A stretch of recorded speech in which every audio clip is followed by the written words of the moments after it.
Do you have this strong intuitive feeling that you are just destined to build a business and a life that stands out amongst the rest, but you just don't know how to get there? I feel you. I've been there, and I can see that you are another fellow flamingo just waiting to take flight. My name is Megan Shallows, social media guru and founder of BNL Media Consulting, and this is exactly what I have done through building my own beautiful empire that has become a unicorn in the social media management world, as well as a safe space for entrepreneurs to feel empowered with their digital marketing. All of this was founded on the basis of 3 magical words: breathe, nourish, and love. Are you ready to learn how to be that entrepreneur who shows up online and offline with confidence, has a business that makes an impact in this world, and lives a life full of connection, love, prosperity, and joy?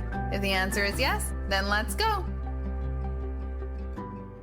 And for those of you that have been following, you know that I am a little bit livid about the whole experience and what's going on right now in our world with social media and the impact it's having on our youth.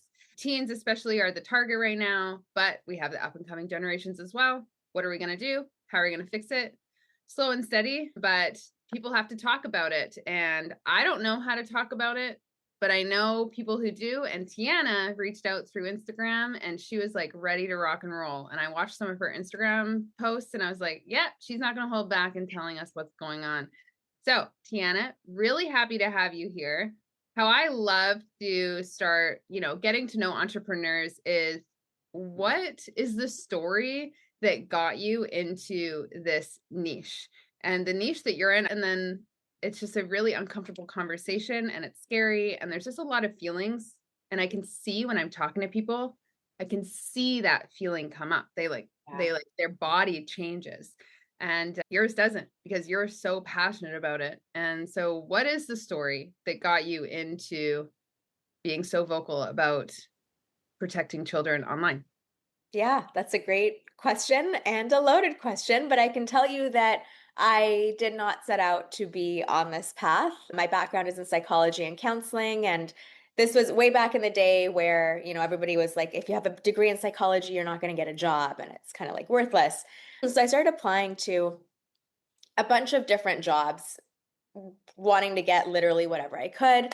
And I came across a position as a workshop facilitator on human trafficking and had no idea what that was. But I was like, workshop facilitating to youth, that's something that I've been doing for years, even as a youth myself. So applied, got the job, got into the training, and then we went out into all over BC, educating kids and youth on human trafficking. And it was mind blowing because this topic that I only came to learn because I was specifically in a position to learn it was actually something that was happening in every community. There were stories in every school that other adults and the public did not know about, and it just blew my mind. So on one hand, my passion for it came from I have a strong sense of justice. This is a topic not being talked about and so many stories untold. But on the other hand, I started to reprocess my youth. And I recognized that there were so many instances of sexual exploitation that occurred around me in school with my peers, even like some forms of it to myself as I was growing up. That's where it sparked. Essentially, what happened is that the amazing nonprofit I was working for, and at that point, I'd become a program director. The wonderful nonprofit was actually closing as a nonprofit. Its programs were being merged, and my position wasn't continuing. And I was just left in this space of there's no other capacity for me to work in this topic unless I start doing it myself. At that point, I was very clear on people don't know really what this issue looks like. We don't talk about it. We don't know how to talk about it. And even something as severe as human trafficking, which we might not even get to today, those are all symptoms of root causes like not understanding consent and boundaries and having empathy and those kind of pieces. And so I started off just giving presentations myself on those root causes and talking about healthy relationships to kids and online safety and the parts of the internet that make us vulnerable. And then it just expanded and grew. And so now I run Exploitation Education Institute. Our school-based programs are supported by the Ministry of Education. We presented to over 50,000 students last year. And in terms of my role, I do more of like I train law enforcement, government officials. I do partnerships, consulting with nonprofits and things like that. As brief of a summary as I can make it. You do so much. How big is your team? It was actually just me until 2 years ago. Okay. And now we are a small and mighty team of three. Oh Uh, my God. You do yeah, all 3 people. yeah, pretty much doing as much impact as we can. And it's funny because I randomly started sharing some of the stories on my personal social media, and then those stories blew up. And then that kind of took off on its own thing. But yeah, we're a small and mighty team. For now. Yeah. Oh man. Okay. I'm like, where do I want to start? I'm like, I've got a list in my head. We can talk about video games. We can talk about social media. It's funny because with this conversation, I mean, we can talk about the show Adolescence. I'm curious, Well, one, have good. you seen that conversation shift with that show coming out? The Adolescence show had me thinking, which is like what you were talking about, like, our first experience of being completely like traumatized by something that we didn't know we were going to get into on the internet when we were kids. Yes.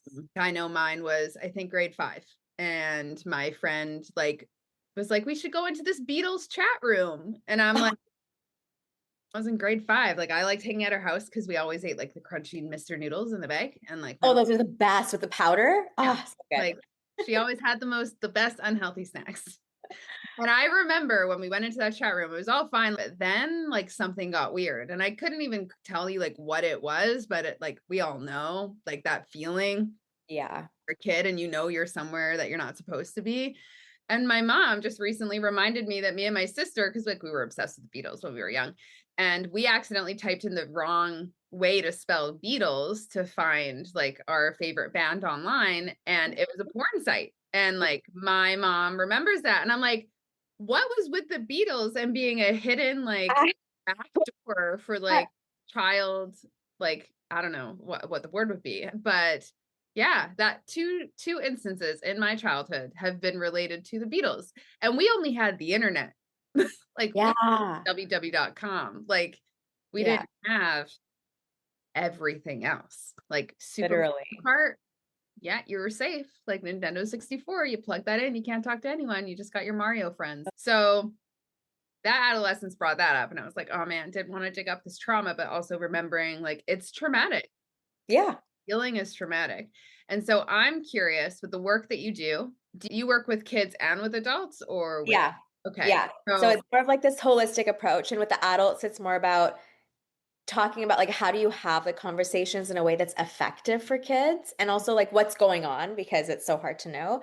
And then with kids, it's more about like we literally analyze like what is the thought process that goes on that creates this vulnerability for kids to be victimized, but also to perpetuate. Sometimes, like, they're also the ones facilitating taking advantage of each other too, like, especially with the digital space and intimate image sharing. So, we think about like the psychology behind it, and then we come up with ways to educate. And I'll say a few of those as we go along that like sticks with them rather than the standard, like, don't share your information online, which is not, unfortunately, effective. yeah, millennials and below, we're like, you want my last name, first and last name and phone number? Sure. Like Literally. we don't even think about it. No, we definitely don't. So I just love knowing the kids' perspective first. I'm just super curious what conversations they're having around it and maybe questions that they're asking you. What are you noticing with this conversation and the different, I guess you could say, age demographics? 'Cause I'm sure you work with an array. I do. And you know what? It's interesting. It doesn't seem to change that much Cool. because, yeah, because of the nature of like the access that kids have right now, their exposure is very similar.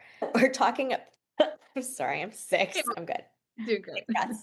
Um, I think and to be honest, like also not much has changed in terms of how kids are aside from the additional exposure. And what I mean by that is like kids still do not know, like they don't know what we're talking about. They don't know that the things that they encounter on a daily basis count as exploitation or are harmful. Like they don't know that the avatars they're interacting with on these gaming platforms are actually predators trying to groom them.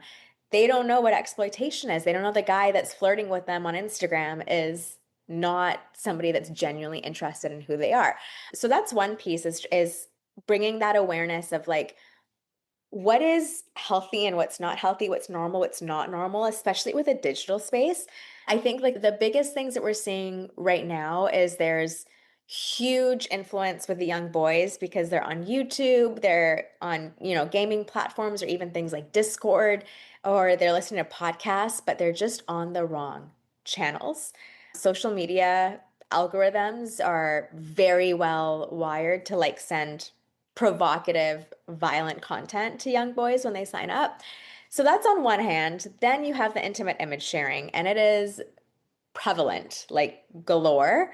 And then you have the blackmail, the sextortion that's happening, and predators grooming. And so it's like a whole array of stuff. But I think what it comes down to, and this is something that parents need to realize as well, and the public, like when we're looking at a minor and how they have all these different types of needs, the same needs that we have as adults. They have the needs of belonging and self-esteem and love and community, acceptance, and, like just everything that every human being has.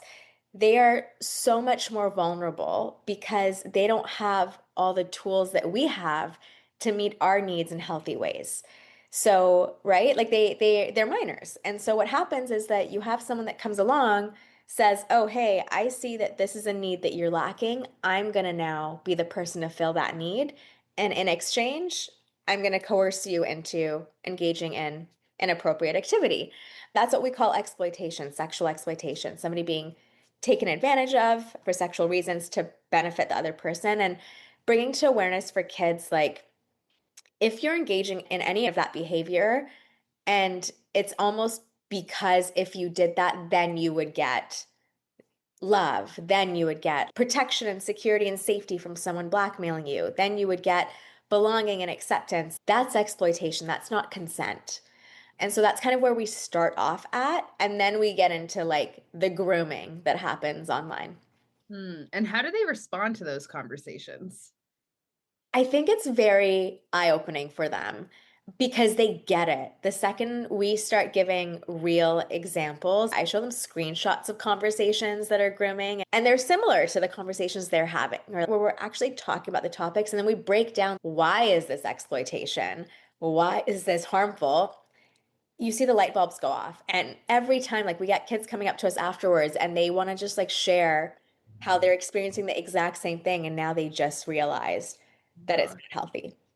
So they're like, so they actively have it going on their Oh, platform. yeah. Oh, And yeah. And like 90% of those kids, like their parents don't know and they haven't told their parents. okay. And So, do you encourage them to? I mean, obviously, like you can only yeah. encourage. I know, I definitely do. Like we definitely emphasize that and break down like this concept that, if you report to the police, it's not like 20 cop cars are going to show up and Right. everybody's going to know. But what we emphasize more is like in the adult education and the parent education, telling the parents like this is what you need to do to make sure that your kid's not one of those kids that's not telling you because kids are resourceful.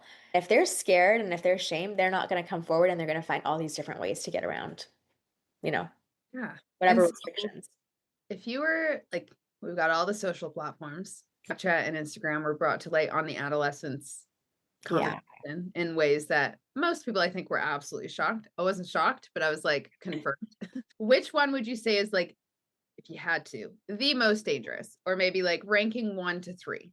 Okay. From what are the three though? One, the most dangerous social platform that you feel Okay. right now for youth, and then 3. Yeah, so worst to least worst, but still bad.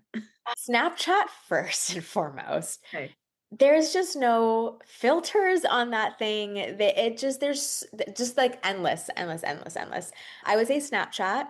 Instagram is like a very close second because it has very similar functions to Snapchat. And then I think like TikTok and YouTube tie. I mean, TikTok, I'm curious what you're seeing on TikTok with the kids and what they're showing you. Like, yeah, I terrifying. would say YouTube probably third. Okay. TikTok's harm is like kids being exposed to harmful videos, Right. They're like not getting normalize certain things. if they're Yeah, we don't see too much like grooming on okay. TikTok. We Yeah. do see more of that on YouTube. Grooming?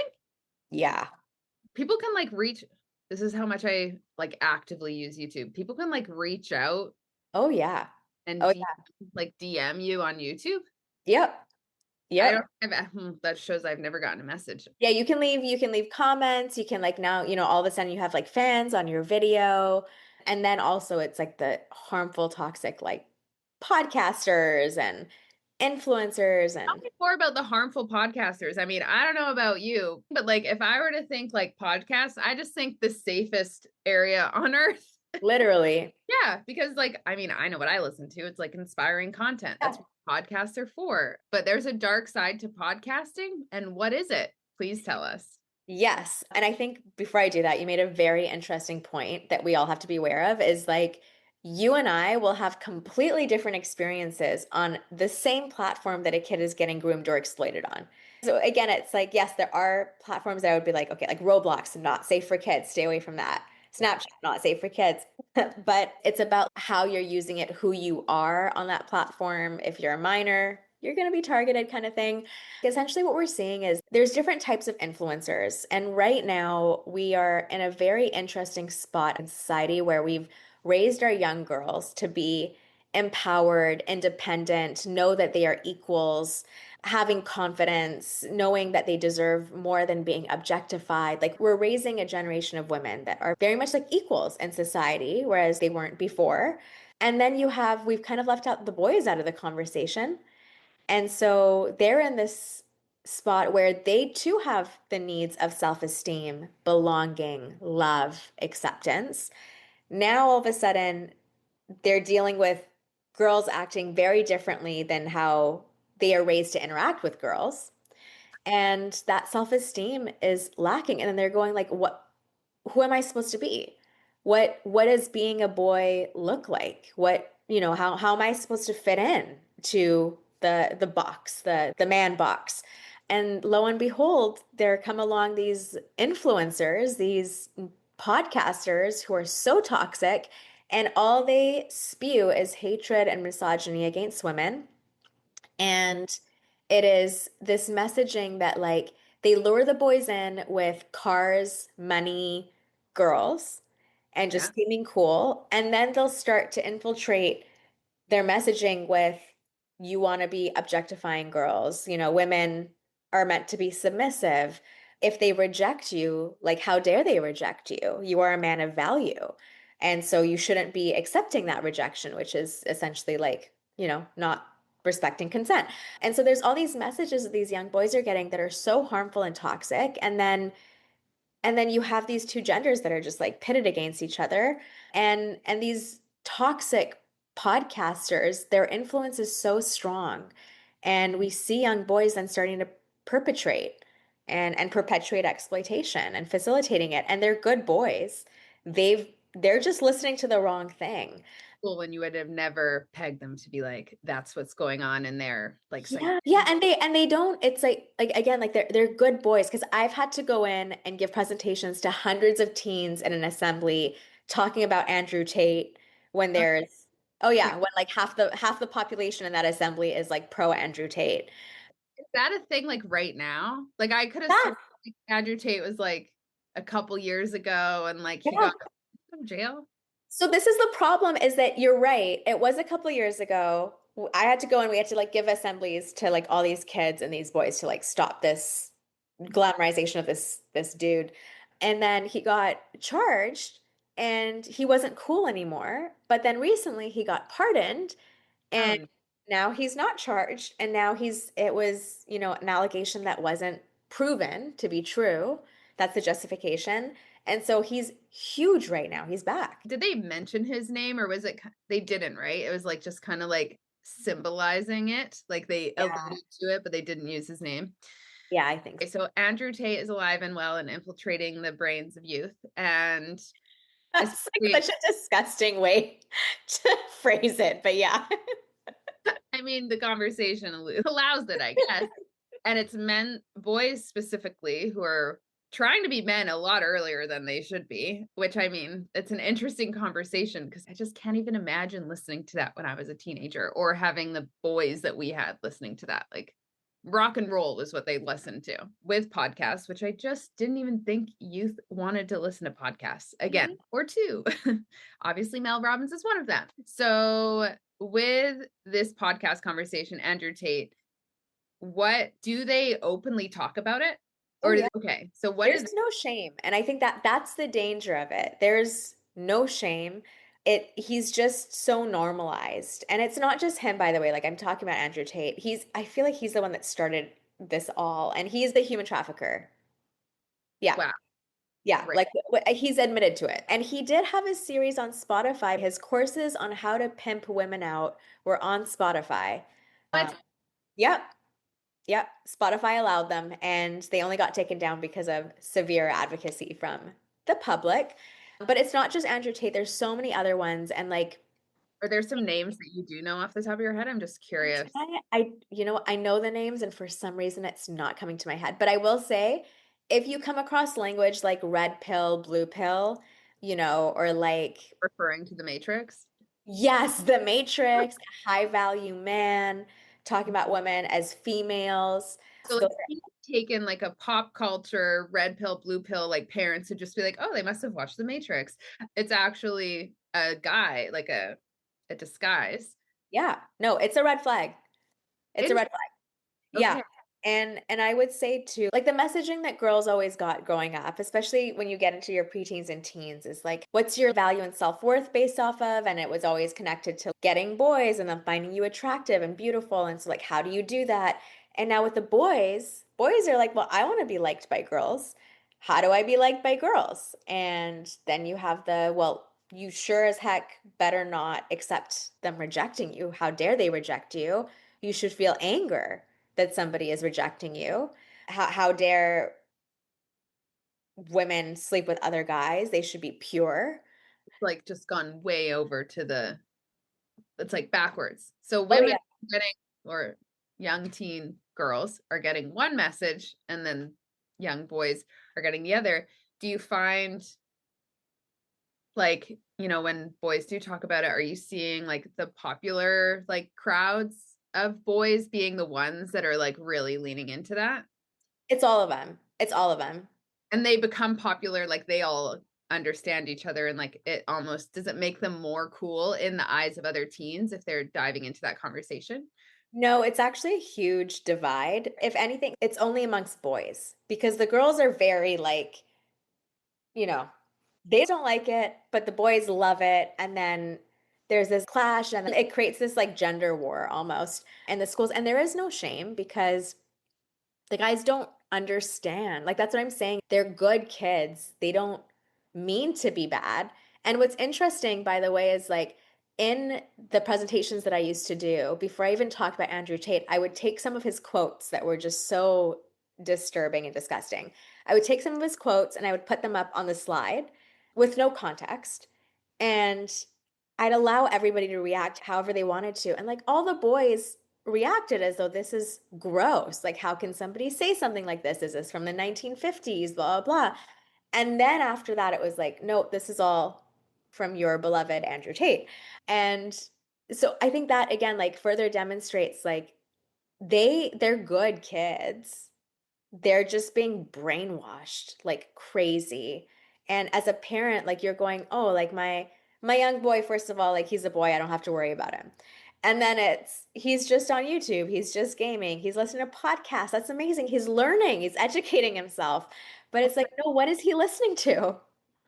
Totally. What is he watching? Yeah. What radical? I mean, I know if only like if we had a man on here right now on this conversation, if we had him here, we could ask him like, how often does your Instagram algorithm just push content that you don't want on there? Like, Okay. if you have identified as male on your Yeah. Instagram profile, you are instantly going to get bombarded with that. Has Yep. fans made it even worse? 100%. It's because they're all using all those platforms to drive traffic off to their app to go make Yeah. money. And Yep. like to each their own adventure, but like it's just made the space so unsafe. And then obviously add in the conversation of AI creators. And like you type in hashtag AI creators. I mean, anyone who's listening, if you do it, be forewarned, like it's completely all like NSFW content. And so you just can't escape it. It used to feel like the safest app. And the And one, then, yeah, and then it took over. It's like Facebook feels the safest. Like you yeah, just can't go down the only rabbit hole you can get down is the reels section, but it's hard to get down, like find the darkness anywhere else. I know I got off Snapchat in 2014. Like it caused me so much anxiety as like a 22-year-old. I don't know if that maths. It might have been 2013 then. I was like really young, 22, 23.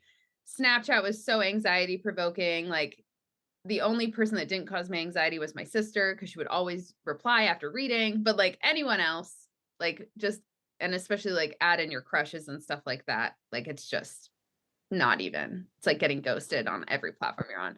I have a few staff who go to it and watch the news. And I'm like, you can watch the news on and Snapchat? Like, Snapchat, yeah. okay, CNN apparently has like has a platform, but there is a side of Snapchat like that's just evolved, obviously, since we could just send photos back and forth and it would time out. That was it. What is it about Snapchat that makes it the most dangerous? Is it from a public people can get access to these young people really fast, or is it like the bullying and the things that go internally within schools and such, or is it just a combination and a bomb of all of it? It is the way that the app is made. It's how it's set up. So, like, the whole point of the app is to send images. And that in itself provides a vulnerability because, like, if we're on Instagram and I want a picture of you, I have to ask you for it. Whether you send it or not, I still have to do that step of like, send me a picture. If we're on Snapchat, I don't have to ask you. That's the nature of Snapchat is the image sharing. Then you put in the like, oh, it disappears. And then now they've added a for your eyes only folder that is secure with a passcode. So like whatever you put in there, it's just for your eyes. Nobody can get into it, which is obviously false language. So it's those pieces plus the fact of like, then there's the encouragement to have your location on so that you can see where people are. You're exposed to so many types of like sexual and violent content and videos and it's not censored. It's like TikTok does a very good job of like if you report, it's pretty good chances it will get blocked. Snapchat doesn't do that. Really, There's like no accountability on there's Snapchat. no like if something's really inappropriate, it won't be blurred and you have to click the button first. Do you scroll like TikTok? Yeah. Okay, so it's the same kind of motion like TikTok, where if you get into a public feed, you can just go da, da, da, da, da. And I know Yeah. people watch people's stories, like that's a thing too. But it's a different vibe though, because TikTok is like a lot of it is entertainment or tips Yeah, versus Snapchat is like people just trying to like reach out to one another. it's almost like hyper personal Yes. imagery. And Yes. I was chilling in the airport, and there was a young girl next to me. I was watching her take the Snapchat photo. And like all of a sudden she just became like this sensual visual. Like, I don't know, like you could tell she was like trying to look like sensual in some sort of way. And then of course when she's done, she just looks like the tired girl in the airport again. I saw one girl who was with her grandparents do the same thing. Oh, It's like her grandparents are just like looking around, like trying to figure out where the heck they need to go in Italy, Rome's airport. And then she's taking this like sensual looking Snapchat photo. yeah. Because that's the nature of it, right? That's the nature of it. And Has a then sexuality undertone, or it can. yes. Hmm. No, it totally and it like it's the language too. So like vanish it like it disappears in 24 hours. So a lot of kids are actually being groomed and baited by predatory people who are like not young, not their age, not even in North America. There's this 14-year-old girl on Snapchat. She's adding a bunch of us at the school. We know that she's a real 14-year-old girl because she's sending us live photos and she's in different poses and different outfits. But it just like feels weird now that we heard you present. And I was like, give me the handle. And so we have our own burner handle because we do research and stuff. So I added this person, this so-called 14-year-old girl, and she wanted immediately to do like a FaceTime video. And I was like, let's do it because I use AI too and I can make myself look young. And conveniently, like her camera was broken, her mic wasn't working. And I did some digging. And so, like, one of the ways that these people do this was not a 14-year-old girl. And I went back to the school and I was like, listen, like, she's not a girl. She's not 14. She's not even like close to, because her reason of adding them is that she was going to come to the school later. Like, she's transitioning to the school that they all Wow. go. So what this person did is like they saved all these photos off of someone's public Instagram account. And then on Snapchat, you can upload photos as stickers. So they uploaded all of those photos as stickers, and then they would take a live photo. Like I take a picture of my hand at the moment, take the live photo, and they would take one of these stickers and expand it to the whole screen. So from your end as a consumer, you're saying this is a live photo because that's Snapchat tells you that, right? But what you're visually seeing is actually a sticker. Interesting. Her social media, are there, because their Instagrams, are they public? Like, do you Yep. find a lot of these use, like they have public Instagram accounts or they have burner accounts, like their parents can't Yes. find them? I think like most kids have more than one Instagram account. There's always a burner account. Like they've got the one where like the family sees it and mom knows what's going on. And then they have the one that's like exactly just like in adolescence, right? Yep. And okay, so when you tell the guys this, like the boys this, what do they do? Like, how do they respond? Shock. And you're like, how did you not see this, guys? Yeah. But that's the thing is like nobody's telling them. It's like if nobody tells us, how would we know? But these are like kids. Nobody's telling them. You have to like break it down and also like let them know, hey, like these platforms, they're not there to benefit you. They don't care about you. They're there to benefit themselves and make money. And so, like, be mindful of the language that they're using when it comes to their platform. Don't just believe it because it says vanish mode on Instagram.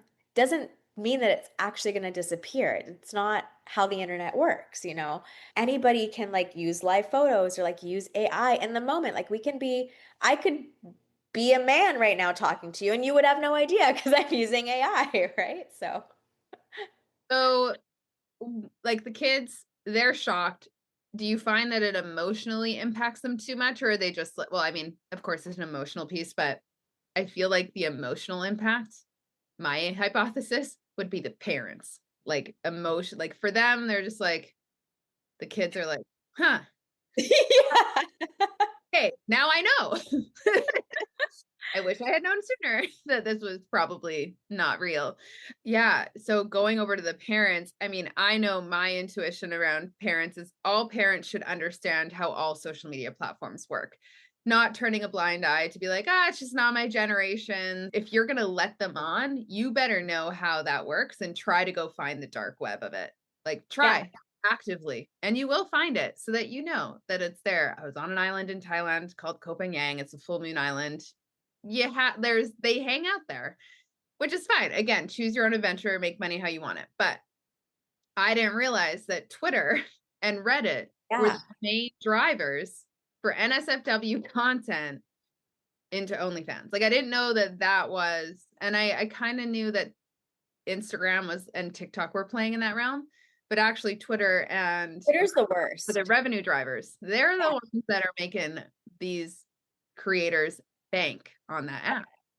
And Yep. once I saw that, I couldn't unsee that, and I was like, I thought those were safe. I like Yeah. I even thought those ones were safe from that kind of content. So Twitter's like the worst of the worst for it's exploitation gotten worse. and child exploitation because they don't censor. Like they Oh, proudly don't censor. You can make money off of it. Like you can post whatever the heck. There's like nude images on there. Like it's not, and like the data, obviously, we all know, like it's like the conspiracy theory mecca. And yes. then, of course, like I haven't gone down the rabbit hole of Rumble, but it's not hard to make an account on Rumble either. Do you know? Like, is it there too? Do you I'm assuming. I mean, it's like literally, it's just every all platforms because like whatever you have to like think about it. If you're a predatory person, right? Or if you want to like lure kids, you're gonna go where the kids are. And that's the most popular platforms. It's about accessibility. and it definitely like as a millennial, it makes me wonder, like, Nexopia, unsafe. Oh, yeah. Like, when you think back, where did I met it go? somebody in person from Nexopia when I was like, I I just realized also my parents don't know this story, so I hope they don't listen to this. Yeah, I met up with somebody like in person who I started dating off of Nexopia.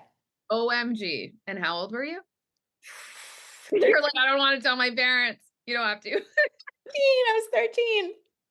Crazy. And then I go back, okay, like, MySpace, yeah, a little bit sketch, but, like, again, like, the technology just wasn't there like it is today. And then I like, what I really wonder is, like, was there a dark side to Neopets that we didn't know? I love Neopets. I never had an unsafe experience on Neopets, but I'm wondering, was there, like, if you digged deep enough, would there have been a dark side of Neopets? I I don't can't know. remember how Neopets function, but I know penguins, there was a dark side because predators would go there and like lure the kids in by offering them like rewards or tokens or whatever it is on that game, which is like what they do now on Roblox, but at a 10 times worse level. Yeah, Roblox, I feel like needs its own podcast episode. Like, Oh I my God. don't know. I've heard so much, saw some of your videos, and then that what's that one that went viral? Omegle or something? Oh my gosh, Omegle or Omegle. Omegle or however it's When pronounced. you were explaining how it works, I'm like, I swear there was something similar to that when we were young, but like It was what? Omegle. Is it the same? Oh, okay. Oh, it's been It was- around that It's long. been around forever, but there was also chat roulette. Okay. That was probably, yeah, that one too. All right. So this like exploitation tool has been around for a very long time and no one's taken it down. Well, here's the interesting part. It actually, there was a huge case against it like a year or two, and it got taken down. And then within a few months, it resurfaced under different. So it's like now it's not omegle.com or whatever it was. It's like omegle.to, omegle dot whatever. So it's back. It's and like there's like three different versions of it. Makes you wonder how someone's making money off of it. Someone must be. And then, Oh, yeah, who is it? Right? Like it's who, his like, name is out there, by the way, for anybody who wants to. You can Google it. There are reporters. would Yeah, people know who it is? yeah. Oh yeah. And there's a like the most beautiful photo of this reporter that was trying to get answers from him when he was like getting a charge or whatever. And the picture is he's like just like running away. Oh, Like he's just like running like in a field. perfect. All right, everyone, go Google who it is. Report Yep. back in the comments. Yep. So with parents, obviously, you can't know everything, but you kind of have to. What do you, and of course, like you did allude to it in one of your social media posts, especially with young boys, is the suicide, like some of Yeah. these conversations, if not taken seriously and supported, and I just got chills again, because it's just so sad that it's coming to this, it can impact like that suicide rate. And suicide is happening because of that. So how can parents really take this seriously? And how do they even get started without accidentally putting all of their panic on Yeah. their child while they are figuring this out and rejigging the whole relationship with social media? That's a great question. I would actually argue you don't need to know everything. I think, first of all, this is like completely new terrains. We're figuring out for the first time how to raise kids and like with AI and things like that. You don't have to know everything, but you absolutely have to have conversations with your kids about the very things that you don't want them to do. And that Mm. conversation cannot just be, don't do this. So, what I tell parents all the time, like, I think a lot of parents don't talk to their kids about things like sharing nudes online because they go, if I say it, then I'm permissing it. And then they'll think it's okay. No, no, no, no, no. It's happening. So you have to say it because if you don't say it, you're creating a level of shame. And your kid's not going to come to you if they're in that situation or if their friend is in that situation or if somebody that they know is in that situation. So talk to your kids about not just like the dangers of the internet, but talk to your kids about like what does a safe person look like in person? What does a safe person look like online? How do you know that the person you're talking to online is not respecting your boundaries? What are your boundaries? What are the red flags that like stand out to you? And then going into like I don't want you to share your intimate images online because of XYZ. And now, that being said, and this being our values as a family, if you ever make a mistake online, because I'm here to tell you all parents, all of you parents, like your kids will. It's not a matter of if, it's a matter of when. Your kids will make mistakes online because people are imperfect and kids are learning. So tell your kid if you make a mistake online, you do something that you know that we've talked about, I'm still here to help you. There's nothing that you can tell me that will make me love you any less. And if you ever get in trouble, I want to be there to help you. And that's really important for girls and especially for boys, because the reason that the suicide rates that we're seeing are in relation to sextortion, digital blackmail, and boys are being targeted on purpose because there's so much shame and stigma that they're less likely to get help. So talking to your kid, like just say it, speak it. We want to eliminate that shame because that's what exploitation is. It's trying to take away somebody's voice. We want to give their voice back, that their voice is their power, and continue to have those conversations with your kids. And if they want a specific platform, and let's say you want to allow it, just be there with them as they sign up and they start to explore it, because immediately you'll get a very good glimpse as to how it works. And then you can have conversations around it. Seems Because that's like you'll be exposed, right? And then you can say whatever you want to say after that moment. But right. Can you like sextortion was a new term for me. Like exploitation, I've heard trafficking, like these are things that have come up. Is sextortion a new term because of this arena that is now becoming so loud? it's a new term because of the fact that this is a very prevalent crime that is, I would say, like its own epidemic. It's the biggest cyber or online harm, the most prevalent one that we're seeing right now. It just refers to somebody being blackmailed online digitally for sexual, like using some kind of sexual content. So like extortion, sextortion. So whether that's somebody using your photo, your video, or a deep fake of something that is sexual, whether it's like a video photo deep fake of your body, or if it's screenshots of a conversation that you're having, and then using that as leverage to threaten you either for more sexual content or for money.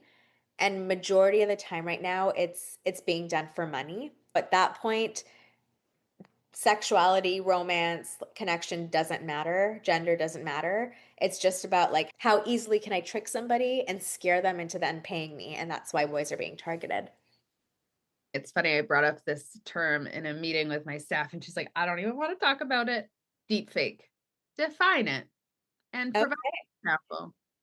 Deep fake essentially refers to an AI that is created of somebody that is, it's not actually a picture of them, but it is a picture that's been created of them. And so deep fake nudes are somebody's nudes, but it's not actually There's, a photo of them.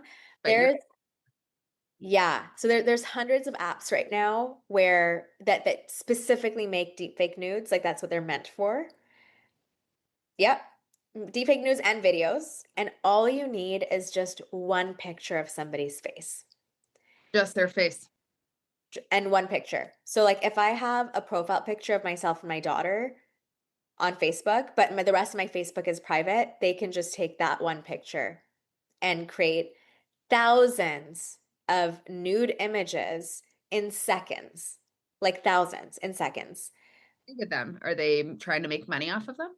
Like, do they It sell? can be for personal reasons because they're a predatory person and they want to consume it. It could be to sell, right? Like on OnlyFans or certain websites. And then the third is for blackmail. So, you don't have to have done anything. I'm just going to send you, this is a nude photo that I created in a second. Oh, I have 10,000 of them of your body. And if you don't send me money, I'm going to share it with everybody in the school. Everybody that you know. Hey, look, I can see all the members of your soccer team that follow you on Instagram. I'm going to send it to those people. You have scholarships at a university. I'm going to send it to that university. And that's the biggest crime that we're seeing take place right now. How do these criminals even get caught? It depends on a few factors, but the biggest factor is if they're reported. When we report, we're seeing results, even with criminals in places like Nigeria. Like we're definitely seeing, you know, action been taking place, but it's if they're reported. That's the biggest one. And unfortunately, there's so many of them, so many deep fake news have been created that people don't know about, and they're being used for personal purposes or to make money online on a platform. And you just, I mean, I don't know if you've seen, like, there's TikTok videos, there's creators who randomly came across an ad for a product where they were in that ad and it wasn't them, it was a deep fake of them in that ad for a product, and they had no idea. Wild. Yeah. Yep. It's it's like like, I mean, being in this industry, I always am like, what's my legacy going to be? Like, I don't even know what social media is going to look like in 5 years. And it's changed so much since when I started. You said to post a square photo and like you'd get it, but that is not an era we live in today. Social media, like, if 5 years from now, how much of it will be like, I'm fine with AI copy. It's like, not everyone's a good writer. I get it. But it's the becoming someone not real issue that is like really making me struggle, Yeah. because one, our AI versions will always look better than our human version. Yes. Oh my Like, gosh. I've seen many AI creators or even creators that have created AI versions of themselves. I'm like, yeah, I'd rather watch your AI version. She's beautiful. Because there's something about the brain and the AI content. I think people actually get more dopamine hits from watching it. It's very strange. Wow. And there's, of course, like an AI dating world. There's AI dating apps now. Like, and I know there's a dark side to that. I saw it. Unfortunately, through market research, I discovered that side. And it's a lot. And kids love that there's being education. And like, do you feel it's not enough yet? Like, Oh yeah. you feel It's not enough yet at all. what do you feel is enough? Like, should there be like a course like PE? There's like another one around social media, and like there can be a safety component, but you could even teach them how to be creative on it and use it as a Yeah. I'd be curious, like, what do you see next in order to prevent what's happening to get worse? If you were to like have all the powers in the world to make that happen. If I could have all the power in the world, I wouldn't just say it's mandated for schools to teach these topics, because like we're doing that, but it doesn't happen. And then it's being left to the hands of teachers who like aren't experts in that space. It needs to be like streamlined, created courses so that everybody gets the same kind of education. You're not left to your own devices to find the right resource or expert or presenter or anything like that, that it would be like a streamlined series of courses starting from when kids are in grade 1, that young, and building up, and not just about social media, but talking to them about consent, healthy boundaries, respect, empathy. What does that look like digitally as well? How to be digitally responsible citizens. And then getting into the AI space. AI is not a Google search. And I think some people mistake it for that. Anything that you put into AI then informs how the AI puts information out. So, like, we're training a tool that then is going to impact the rest of society. So, whatever you're doing with your AI, if you're saying harmful things, if you're saying, let's say, like racist things or violent things, and that's how you're training it, that that's going to now affect the rest of the world and how the rest of the world experiences AI. And so, like just like ethics, values, empathy, like those things that for some reason like we're scared to talk about in schools, like that needs to be brought back in. It needs to be mandated, and parents need to have, like, it needs to be mandated for parents too. Like if you're a parent, you should know, it's, kid baby first aid. You should know what the digital space and dangers are and how to have those conversations. We're working on creating those resources. We have online curriculum that we've created for schools and districts. We're going to create a parent platform and an app. It needs to be accessible everywhere because it's not right now. In an ideal world, everybody has that same education. You think you'll write some books about it? I would love to. Some child books, and then some preteen books, and then some Yes, teen books, and then some parent books. I would love to. Yeah, on the to-do list. Add it to the checklist. Post it. Create it. Yeah. Okay. I know we've been going for a lot of time. One more question. Emojis and communication with the youth. Ooh, How do they use emojis differently than adults? yes. Please Yeah. inform the masses on what you know.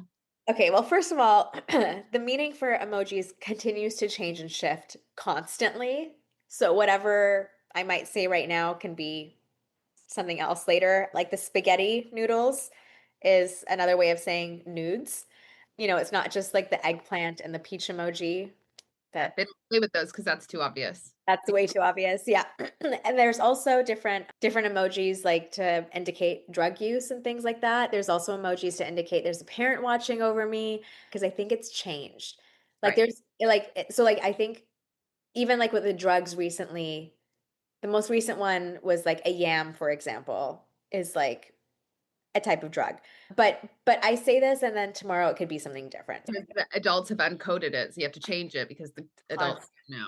So, I mean, it's hard to keep up with that, but they're definitely being used by kids, by predatory people, even to get around like the chat, like the chat blocks. Let's say like on online gaming, you're like not supposed to say certain words. Well, like I'm just going to use emojis instead. And then how are you going to actually like trace that?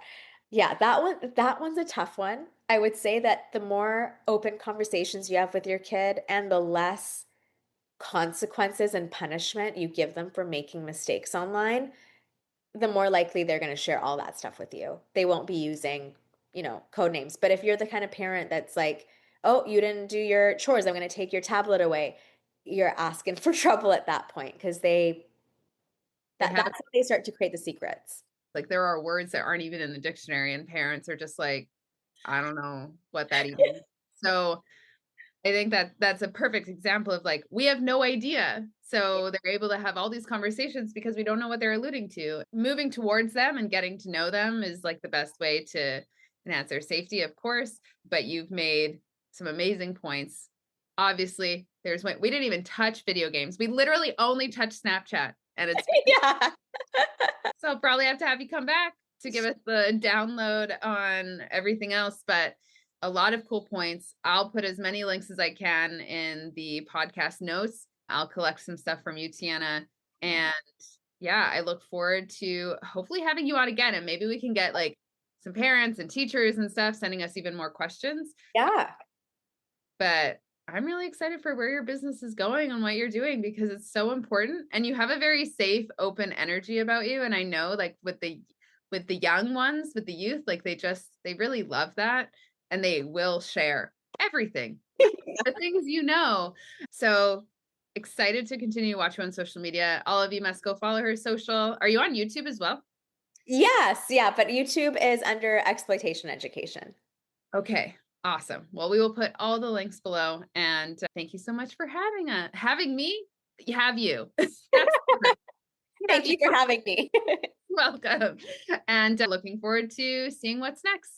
Thank you everyone for listening. If you have questions, of course, reach out to Tiana directly. She will be able to direct you to the resources and the things. If you don't have kids right now, have the conversation anyway, because the more it's talked about, the more it's brought to awareness, the more impact and change that can be had long term. This is a long-term game. It's not a short-term one. So thank you so much, and we will chat again soon. Thank you so much for joining us on another episode of Fly Flamingo Fly with BNL. This podcast was produced by BNL Media Consulting with the amazing help of Podigy Podcasts. We'd love to hear your takeaways from this episode, so be sure to leave us a review, as well as give us a follow on Instagram at BNL Social. If you need any help with your social media marketing, feel free to visit our website at www.bnlmediaconsulting.com, and we would be more than happy to support you. We hope you have an amazing day, and we cannot wait to connect with you again next time. Have a good one, everyone.